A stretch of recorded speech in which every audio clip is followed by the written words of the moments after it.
समवाय विभाग पक्षर समवाय समृद्धि सप्ताह 2026 पालन होता बेले यह सप्ताह 7 दिन धरी चली।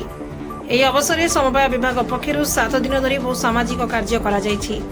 तेबे एही परिप्रेक्षी संबलपुर आरएमसी कॉन्फ्रेंस हॉल रे एक विशाल रक्तदान शिविर आयोजन करा जायतिला।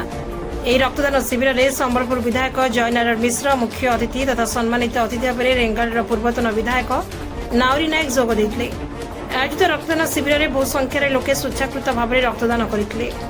यासह अतिथिगण रक्तदाता मानक सर्टिफिकेट दे उत्साहित करथिले। एही रक्तदान शिविर में 200 यूनिट ऊर्ध्व रक्त संग्रह कराଯିବ ବୋଲି लक्ष्य रखा जायछि। तेबे उपलक्षे विधायक रक्तदान एवं समवाय को एक आंदोलन कहिथिले। तेबे एही दुही आंदोलन आज सफल हेबाकु जाउछि ବୋଲି विधायक जयनारायण मिश्र कहिथिले। मो ना श्री लक्ष्मीधर राउत उपनिबंधक समवाय समिति संबलपुर डिविजन अच्छी आमर विभाग तरफ जो निर्देश दिया 7 दिन कार्यक्रम आमर 29/6 ये कार्यक्रम आरंभ है। आज डे 6 29/6 दिन आम समवाय पताका आमर मेन ब्रांच संबलपुर आम उत्तोलन करूँ। द्वितीय दिन में जो विभाग तरफ गोटे वर्कशॉप होता आम देखिलु। तृतीय दिन में आम डिविजन ऑफिस रे गोटे वर्कशॉप नहीं जे पैक्स लैंप्स रे व्यवसाय को केमिति आम बढ़ेवा विभिन्न प्रकार व्यवसाय करिवे पैक्स लैंप। तापर अन्य कार्य भितर आम जूनियर सब जूनियर ता सहित सीनियर ग्रुप नहीं कि एसे डिबेट कंपटीशन कराइला। आज डे 6 आज आमर mega donation camp RMC Barepali conference hall होची। ए कार्यक्रम रे आमर माननीय विधायक संबलपुर योगदान करके कार्यक्रम उद्घाटन करछंती।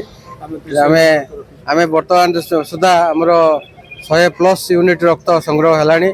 आम लक्ष्य रखु 200+ यूनिट रक्त संग्रह हम। आज ये समवाय विभाग तरफ आयोजित करा जायछि। समवाय विभाग यहाँ गोटे 7 दिनिया कार्यक्रम रे विभिन्न प्रकार सामाजिक काम करवार लगी राज्य सरकार केंद्र सरकार निर्देश देछन। तो इथि लगे समाने आज रक्तदान शिविर करिछन।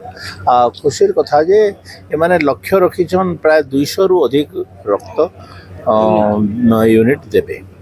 आ सबुतर खुशी करा बहुत रेयर ग्रुप AB पॉजिटिव एंता ग्रुप माने भी बहुत बाहर अछि जेनटा कि संबलपुर जिल्ला रे जेन रक्त जेन ग्रुप रो रक्त नाइन। तो जेन माने करिछन समान को मो धन्यवाद दोछे।